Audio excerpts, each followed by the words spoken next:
La liberté est le droit de faire tout ce que les lois permettent. Montesquieu. Nous aimons croire que nous sommes libres, que nos choix nous appartiennent, que nous décidons de notre destin en toute conscience. Pourtant, cette perception peut être la plus grande illusion de notre époque. La liberté, telle qu'on nous la présente, est une construction soigneusement façonnée par des forces qui dépassent notre entendement. Sommes-nous réellement maîtres de nos décisions, ou sommes-nous les marionnettes d'un système qui orchestre subtilement nos pensées, nos désirs et nos actions ? Nous vivons dans un monde où tout semble nous offrir plus de choix que jamais. Pourtant, ces choix sont souvent restreints à un cadre prédéfini, façonné par des structures qui dictent ce que nous devons consommer, penser et même ressentir. La liberté individuelle est conditionnée par des influences invisibles mais omniprésentes, manipulation médiatique, algorithmes des réseaux sociaux, normes sociales ancrées depuis l'enfance. Nos décisions, aussi personnelles qu'elles puissent paraître, sont souvent les résultats d'un conditionnement minutieux, orchestré par des institutions, des entreprises et des technologies qui comprennent mieux que nous-mêmes ce que nous désirons. Nos idées sont influencées par les informations auxquelles nous avons accès, nos comportements dictés par les tendances que nous suivons, et nos rêves modélés par les standards de réussite que la société nous impose. Dans ce contexte, il devient essentiel de s'interroger. La liberté existe-t-elle réellement ou ne sommes-nous que les acteurs d'un scénario écrit d'avance ? On nous enseigne que la liberté est la capacité de faire des choix. Pourtant, ces choix sont rarement le fruit d'une réflexion totalement indépendante. Dès notre plus jeune âge, nous sommes conditionnés à percevoir la réalité à travers un prisme soigneusement conçu par ceux qui détiennent le pouvoir. Chaque jour, nous sommes exposés à un flux incessant d'informations, de contenus médiatiques et de messages publicitaires qui façonnent subtilement notre manière de voir le monde. Les médias traditionnels, détenus par une poignée de grands groupes, exercent une influence immense sur nos opinions. Ils sélectionnent avec précision ce que nous devons voir et entendre, omettant tout ce qui pourrait remettre en question le récit dominant. Les informations sont filtrées, orientées, souvent transformées pour s'adapter à une vision spécifique de la réalité. Nous ne recevons pas l'information brute, mais une version édulcorée et partielle qui sert des intérêts bien précis. Au-delà des médias, les gouvernements et les grandes entreprises investissent des milliards dans des stratégies de communication sophistiquées. Les campagnes de relations publiques, les discours politiques et la publicité ne sont pas conçus pour informer, mais pour influencer. On ne nous dit pas explicitement quoi penser, mais on nous montre où porter notre attention, nous orientant subtilement vers certaines conclusions. L'illusion du choix est soigneusement entretenue. Nous avons l'impression de décider librement, alors que notre champ de réflexion est préalablement délimité. Les algorithmes des réseaux sociaux amplifient encore ce phénomène. En analysant nos comportements, ils nous enferment dans une bulle informationnelle où nous ne voyons que ce qui correspond à nos croyances préexistantes. Ce cercle vicieux nous conforte dans une vision biaisée du monde, nous privant de la diversité d'opinions nécessaires à une véritable réflexion critique. Ainsi, nos choix ne sont pas réellement les nôtres. Ils sont le résultat d'un cadre soigneusement construit par des forces invisibles qui orientent nos pensées sans que nous en ayons pleinement conscience. Le choix, dans sa forme actuelle, n'est qu'un leurre. Il n'existe qu'au sein d'un périmètre défini par des intérêts qui nous dépassent. La véritable liberté ne réside pas dans la multiplicité des options proposées, mais dans notre capacité à voir au-delà de ce cadre imposé, à questionner les récits établis et à forger notre propre compréhension du monde. Dès l'enfance, nous sommes formatés pour suivre un modèle bien précis. Étudier, obtenir un emploi, travailler jusqu'à la retraite, consommer et respecter les règles établies. L'éducation ne vise pas à éveiller un esprit critique ou une réflexion indépendante, mais à nous adapter à un cadre prédéfini. L'école ne nous apprend pas à penser par nous-mêmes, mais à mémoriser et reproduire. On nous inculque la conformité, la discipline et l'obéissance aux figures d'autorité. Loin d'encourager l'exploration intellectuelle, elle impose un programme standardisé où les écarts sont mal vus et où la pensée divergente est souvent réprimée. Ce conditionnement se prolonge tout au long de la vie. Dans le monde du travail, la liberté est également une illusion.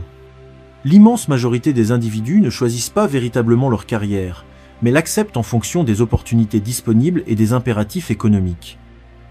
On nous pousse à croire que l'épanouissement passe par une carrière stable et bien rémunérée, mais cette stabilité est souvent une prison dorée où le salaire n'est qu'une compensation pour la liberté qu'on abandonne chaque jour. Nous ne travaillons pas pour nous-mêmes, mais pour enrichir ceux qui détiennent les véritables leviers du pouvoir.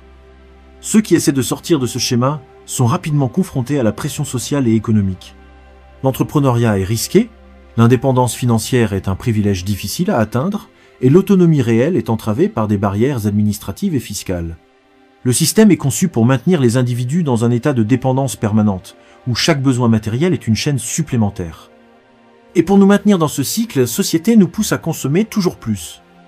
Les publicités nous vendent des rêves inaccessibles, créant une insatisfaction permanente qui nous pousse à rechercher du réconfort dans l'achat compulsif. Les réseaux sociaux alimentent la comparaison et la frustration, en nous faisant croire que le bonheur est synonyme de possession et de statut social. Plus nous possédons, plus nous sommes enchaînés à un mode de vie où l'accumulation est perçue comme une réussite, alors qu'elle n'est qu'un moyen de nous distraire de notre condition réelle. Nous ne sommes pas propriétaires de nos biens, ce sont nos biens qui nous possèdent. Le consumérisme est un outil puissant de contrôle. Tant que nous sommes préoccupés par l'acquisition de biens matériels, nous n'avons ni le temps ni l'énergie pour remettre en question le système qui nous gouverne. Nous vivons pour travailler, et nous travaillons pour dépenser, enfermés dans un cycle sans fin qui nous maintient dans une illusion de liberté. La véritable liberté ne se trouve pas dans l'abondance matérielle, mais dans la capacité à s'en détacher et à redéfinir ses priorités en fonction de ce qui a réellement du sens. Un peuple effrayé est un peuple obéissant. La peur est un levier de manipulation redoutable, utilisé aussi bien par les États que par les entreprises. Peur du chômage, peur de la maladie, peur du terrorisme, peur d'être exclu socialement. Tout est fait pour que nous restions dans un état d'anxiété permanent qui nous empêche de réfléchir et d'agir librement. La peur est une arme subtile qui ne s'impose pas brutalement, mais s'insinue progressivement dans les consciences. Elle paralyse, bride les initiatives et favorise l'acceptation de décisions qui, en temps normal, seraient considérées comme inacceptables. Elle nous pousse à rechercher la sécurité à tout prix, quitte à abandonner nos droits fondamentaux. Lorsque la peur devient omniprésente, elle crée une dépendance à l'autorité. Nous cherchons des solutions immédiates, et nous nous tournons vers ceux qui promettent protection et stabilité, même si cela implique de céder une part de notre autonomie. Les médias jouent un rôle central dans la propagation de cette peur. Ils relaient sans cesse des crises, des menaces imminentes, des catastrophes qui nous maintiennent dans une vigilance constante. Chaque jour, nous sommes bombardés d'alertes, de scénarios alarmistes, de prévisions anxiogènes, qui nous persuadent que le danger est omniprésent. Ce climat de peur constante prépare les esprits à accepter des mesures restrictives sous couvert de nécessité. Des lois liberticides sont adoptées sans contestation, la surveillance généralisée devient la norme et des restrictions auparavant impensables sont justifiées par la nécessité de préserver l'ordre et la sécurité. La peur ne se limite pas aux menaces physiques ou politiques, elle s'infiltre aussi dans notre vie sociale et professionnelle. La peur du déclassement nous pousse à accepter des conditions de travail de plus en plus précaires. La peur de l'isolement nous contraint à nous conformer aux tendances et aux normes sociales, de peur d'être rejetés. Nous nous autocensurons par crainte des conséquences, qu'elles soient sociales, économiques ou même légales. Nous cédons notre liberté par peur de l'inconnu. Pourtant, l'histoire montre que les périodes de grande avancée sociale et de véritable libération individuelle ont toujours été précédées par des actes de courage où des individus ont choisi d'affronter l'incertitude plutôt que de se soumettre à la peur. La seule manière de s'affranchir de cette emprise est d'apprendre à la reconnaître et à la confronter, à cultiver un esprit critique et à refuser les discours alarmistes qui ne servent qu'à nous maintenir sous contrôle. Comment reprendre le contrôle ? Face à cette emprise, existe-t-il un moyen de retrouver une forme de liberté réelle ? La première étape est la prise de conscience. Comprendre que nous sommes influencés est déjà un pas vers l'émancipation. Il ne suffit pas d'accepter cette réalité, il faut activement la remettre en question. La désinformation et la manipulation sont omniprésentes et pour s'en affranchir, il est essentiel de multiplier les sources d'information, d'analyser les discours dominants et de ne jamais prendre une vérité pour acquise sans l'avoir confrontée à d'autres perspectives. Ensuite, il est crucial de reprendre le contrôle de son attention. Notre concentration est un bien précieux que le monde moderne cherche constamment à capter et exploiter. Chaque minute passée à scroller sans but sur les réseaux sociaux est une minute volée à notre propre réflexion, à notre construction intellectuelle et à notre indépendance de pensée. Il est donc impératif de fixer des limites claires à l'usage des écrans, de privilégier la lecture et l'apprentissage actif et de se reconnecter au monde réel en favorisant les échanges humains directs, loin des filtres numériques et des biais algorithmiques. Enfin, il faut repenser notre mode de vie en profondeur. Vivre selon ses propres valeurs et non celles imposées par la société demande du courage, mais c'est la seule voie vers une liberté réelle.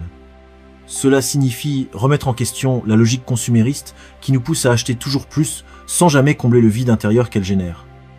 Il faut privilégier l'indépendance financière en développant des sources de revenus autonomes, apprendre à se détacher de l'illusion de la réussite matérialiste et chercher à s'épanouir dans des activités qui ont un véritable sens.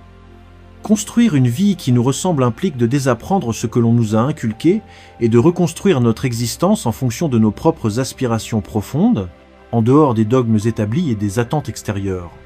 Personne ne viendra nous rendre notre liberté. Elle ne se demande pas, elle se conquiert.